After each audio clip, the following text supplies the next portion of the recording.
Hello, good afternoon. Welcome to the Midday News.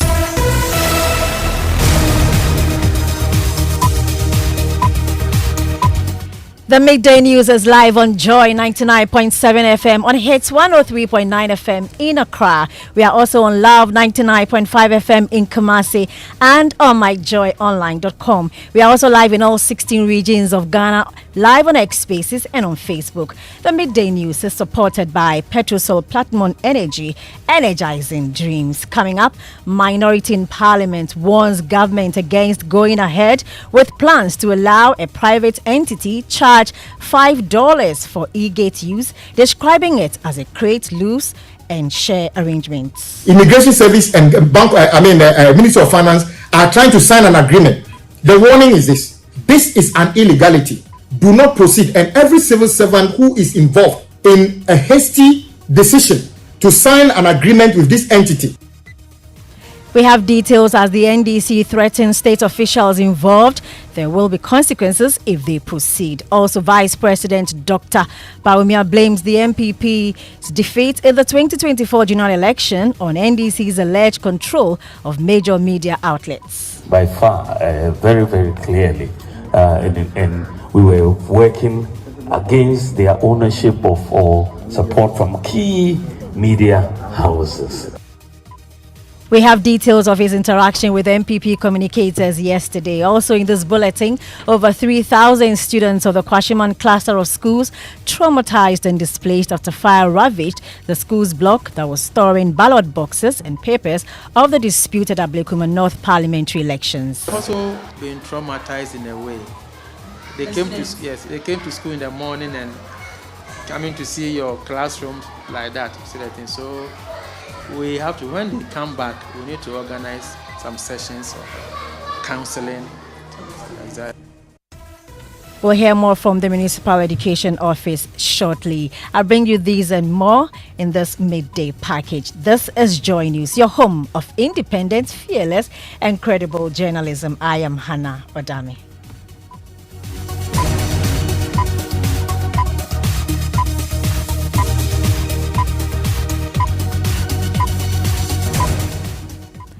We start off with the minority in Parliament. Now it is warning government against proceeding with plans to allow a private entity charge passengers for the use of an e-gate mounted at the airport. The e-gates, commissioned by the Vice President weeks ago, will now be managed by a private company which will charge $5 per passenger according to the NDC. Minority Chief Whip Kwame Governs Abuja described the arrangement as a create, loot and share one that will earn the private company $147 million.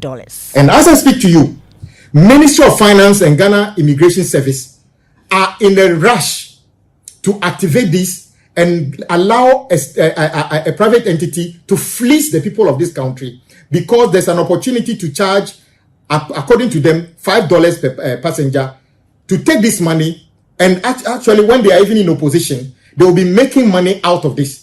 Why on earth would a whole airport cost $250 million to build?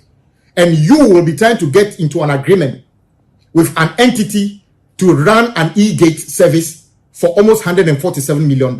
This can be at the peak of create, loot, and share. And everybody involved in this. I know that this, when they went through the scenarios to, the VFM and other things, as we speak, the VFM for this, even this create, loot, and share, is not completed. But people are at Bank of Ghana trying to open an account for GIS and others to start collecting this money. The VFM is not even out. Immigration Service and Ministry of Finance are trying to sign an agreement. The warning is this: this is an illegality. Do not proceed. And every civil servant who is involved in a hasty decision to sign an agreement with this entity, I have decided not to mention the entity, but this entity specializes in getting soft money from DVLA, Passport Office, National Identification Authority and other things. This time round, it's not going to happen. So, Bank of Ghana, Ministry of Finance, Ghana Immigration Service, by the laws that we pass in this house, that activity was not supposed to be an operation by Ghana Immigration Service. It's an integrated service that is supposed to be provided at the airport. There's no need for us to do what they are doing. Well, Mr. Agboja also described the cost involved in mounting the e-gate as an extortion. You recall on the 4th of December, the vice president went to the airport attempting to launch something he called e-gate. The truth is that that thing has been part of the Terminal 3 at Kotoka International Airport. The debate as to how it is activated has been going on. The news of the activation of the e-gate should have been a welcome news to especially the flying public. But the disaster and then the embarrassment it caused. If you look at the facts surrounding the e-gate project, it is basically a new create, loot, and share, which the vice president should have known better. Why am I saying this? My brothers and sisters, President Mahama spent $250 million to build the entire Terminal 3 at Kotoka International Airport. E-gate alone. Will you be surprised that the Vice President, Dr. Bawumia, actually looked on when an entity in this country actually proposed that the e-gate alone will be $200 million. E-gate in an airport that cost $250 million was supposed to be done for $200 million. There was a minority chief whip, Kwame Governs Agboja there. Let's get more from our parliamentary correspondent. And Kweku Sante joins us on the lines with more details. Kweku, so we know the big issue is the mini budget. Is there any indication that will be coming off today? Coming in, they started entering the chamber. We expect that the finance minister will come. If you look at the other paper, it is the first business that the House is expected to transact, the 68.1 billion expected to cater for the first quarter of next year. In the last 3 days that Parliament has been sitting, there has been no show from the finance minister. None of his deputies have been around, not even the Minister of State at that ministry to come and offer an explanation as to what exactly is going on with that particular business. But today we expect that to come because after today, Parliament has only tomorrow, and it insists perhaps Monday and Tuesday next week to sit. And without this business coming in, it will be difficult for the government to fund its activities in 2025. Okay, so we are sure that you'll bring us details as it comes on, as you've indicated. So we also know that Parliament has now moved back to its 2 million euros chamber. Was it ready before you moved in? Well, 2.26 million is what is costing Parliament to renovate the chamber. The tables have now been changed, although the chairs are still the same as they are right now. A little modification is that if you see the microphones that is being used now, you press something and then some sort of a screen will come out from the table. And so that is the kind of innovation, but that itself is not ready. So there are makeshift microphones that have been placed on all the tables for the members of Parliament to use. But the entire chamber itself, it appears, the indication I'm getting is the Parliament wanted to give outgoing MPs a feel of how things are now before the chamber is rejigged for the next Parliament, which will start on the 9th of January 7th January next year, I should say. Thank you very much, Kweku Asante, parliamentary correspondent. And he says that the 2.6 million euros chamber is ready. You can find those pictures on myjoyonline.com and on the Joy News channel. Moving on, the 2024 flag bearer of the New Patriotic Party, Dr. Bawumia, has suggested that their campaign faced a significant communication disadvantage during the December 7 presidential election, largely due to the National Democratic Congress dominance of key traditional media outlets. Speaking to MPP communicators at his residence yesterday, for the first time since the December 7 election, Dr. Bawumia acknowledged the party's efforts during the campaign, but noted the media imbalance hindered their electoral strategy. It was a big disappointment. There's no doubt about it when the results came. Why was it a disappointment? Because all the work we had done was pointing to the fact that we would win this election. There was clear evidence on the ground as we went to all the 276 constituencies. It was clear that we were going to do well, but on the day of the election, something was amiss. Turnout was so low, and everybody was wondering what was happening. Why? Where are people? I must say, like I said, we worked very hard in the campaign. I must tell you that I'm very proud of the communication team. Very, very, very, very proud. You know, we did very well. You did an excellent job. I must congratulate you. We dominated the NDC in social media. I mean, by far, very, very clearly.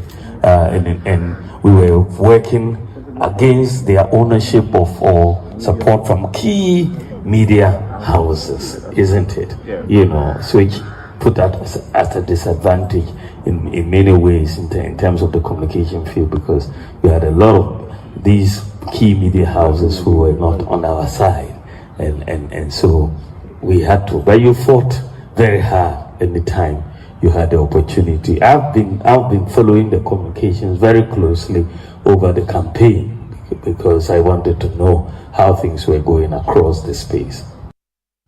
MPP 2024 presidential candidates Dr. Bawumia there.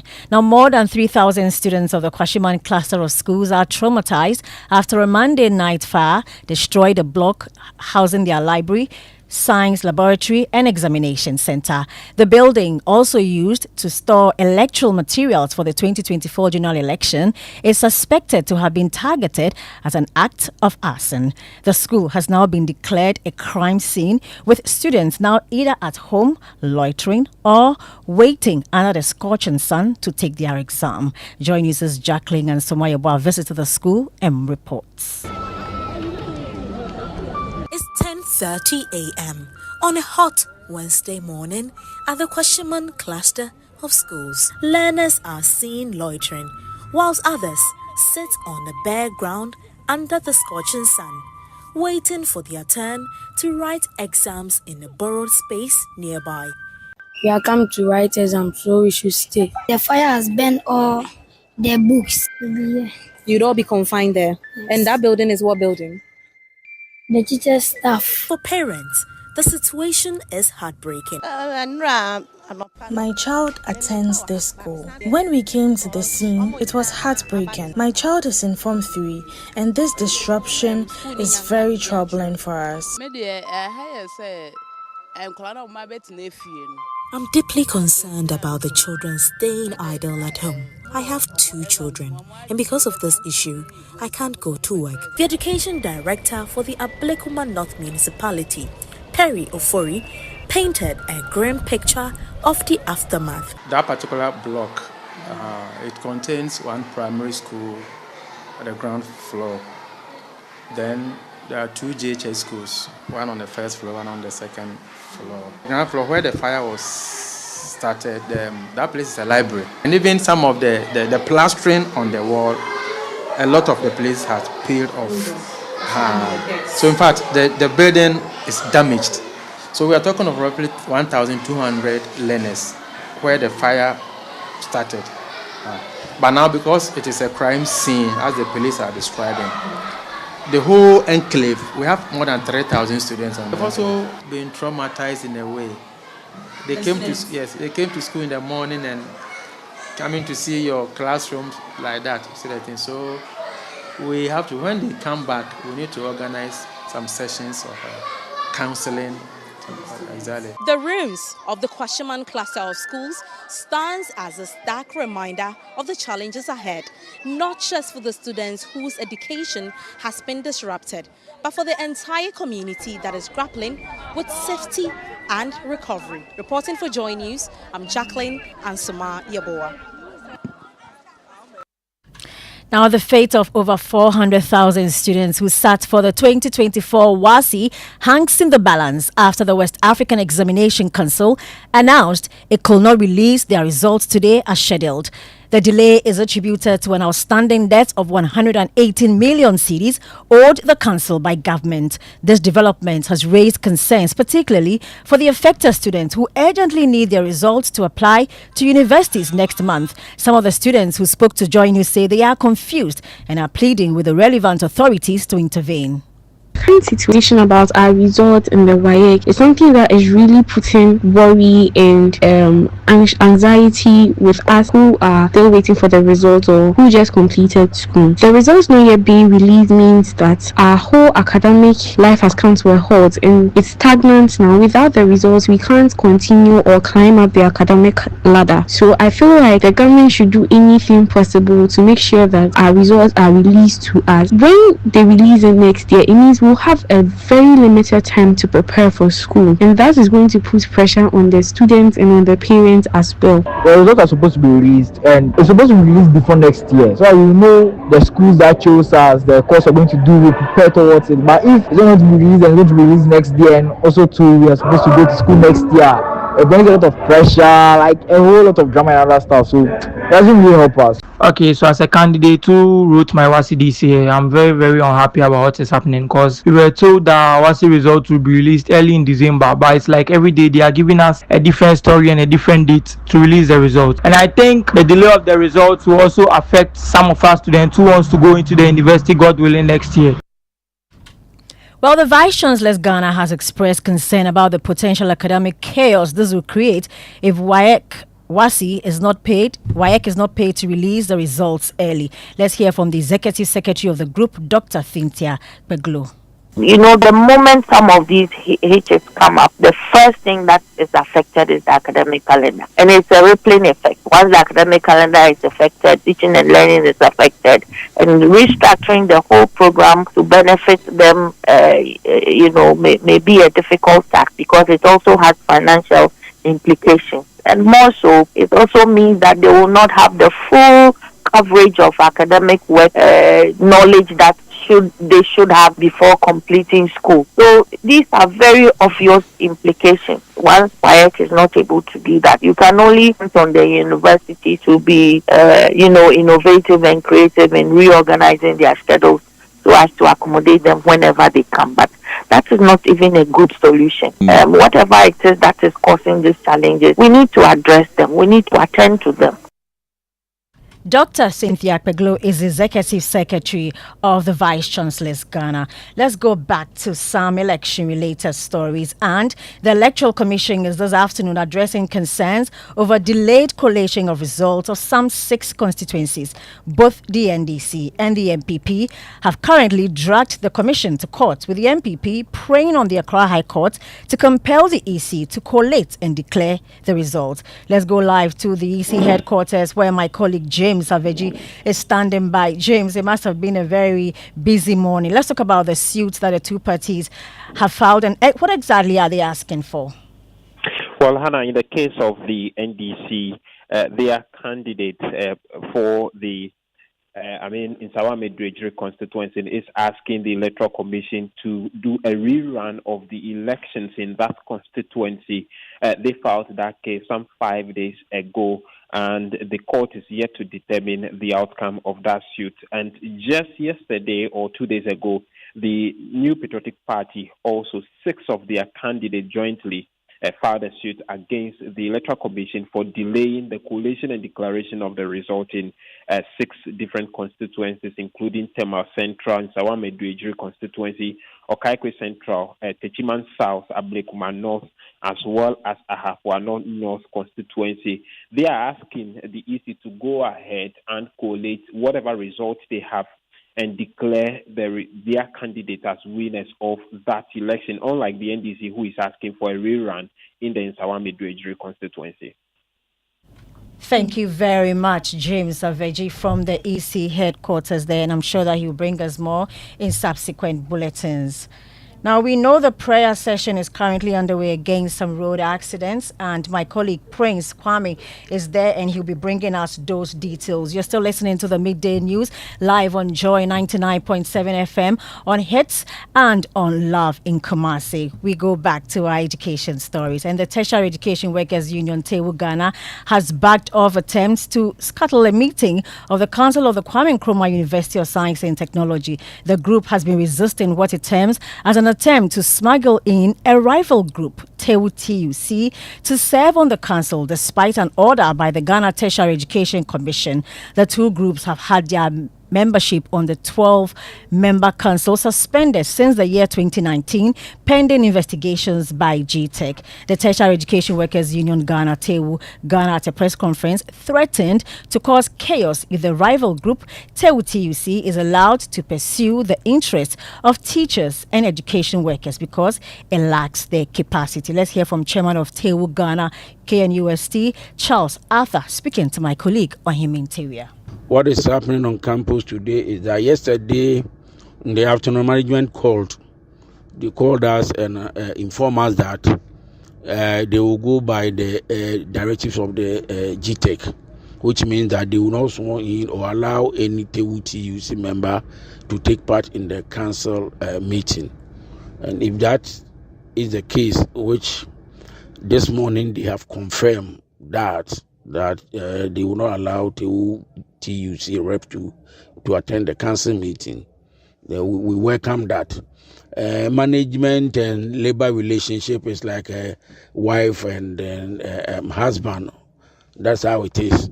So we have accepted that, and as a result of that, we have calmed our members that we should accept that and go by that. And it is our prayer and hope that management, as they have said, will go ahead with that so that there will not be any confusion. We trust that they will do that.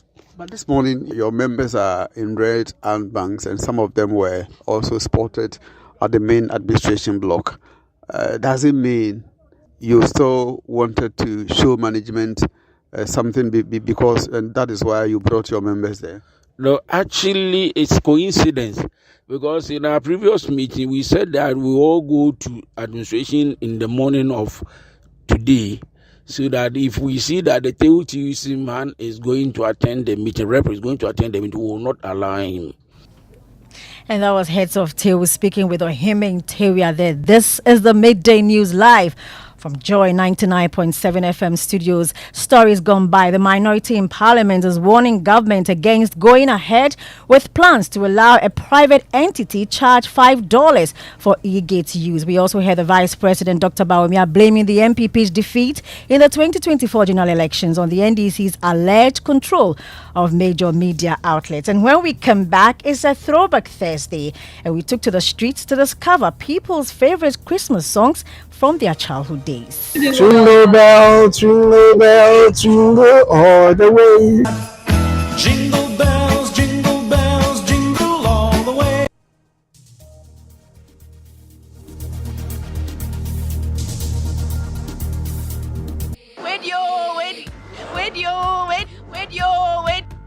Where did I? Now I don't know many ages are. Obiang, what's the chrome ha? And to want to say petrol operator energizing dreams for motion. Hey boy.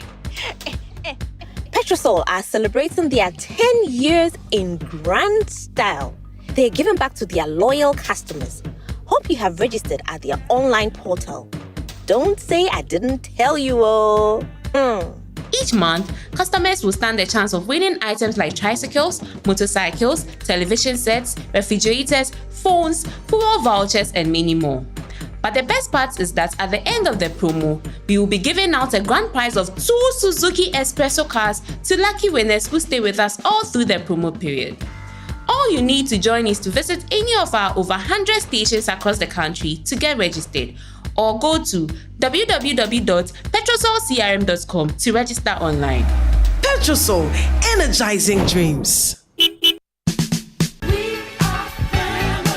Get ready for another exciting and memorable time with the family as we bring you yet another fun-packed edition of the Joy FM Family Party in the Park. Set in the Ebri Botanical Gardens, families will once again be treated to lots of bonding and fun activities such as cooking competitions, tag of peace, sack race, musical chairs, dancing competitions, and so much more. Guess what? We're taking it a notch higher this year. There will be a whole food village where some of your favorite food brands will be present, so you don't need to bother about food at all. And the new Games Village will be lit with assorted 3D games FIFA, and many others. This Christmas, Santa will be there with his bag of goodies for the family. That's not all. Kamido, Kwampa, Kwabena, and many other artists will mount the stage to light up the party. The Joy FM Family Party in the Park is simply the place to be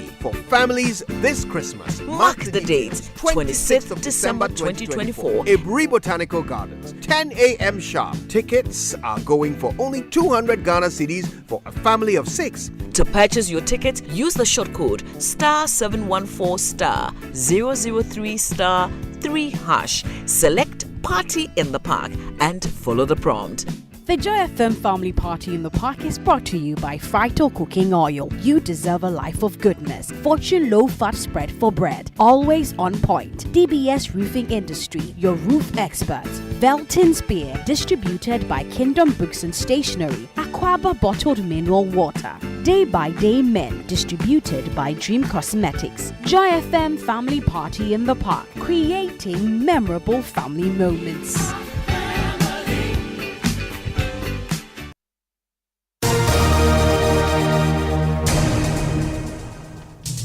Yeah, welcome back, and we have Victor Achu Tamaklo here with sports.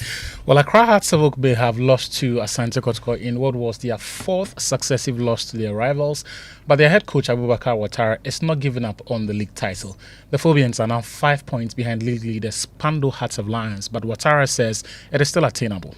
I have a plan. It's not your plan, it's my plan. If something doesn't work, I can substitute any moment.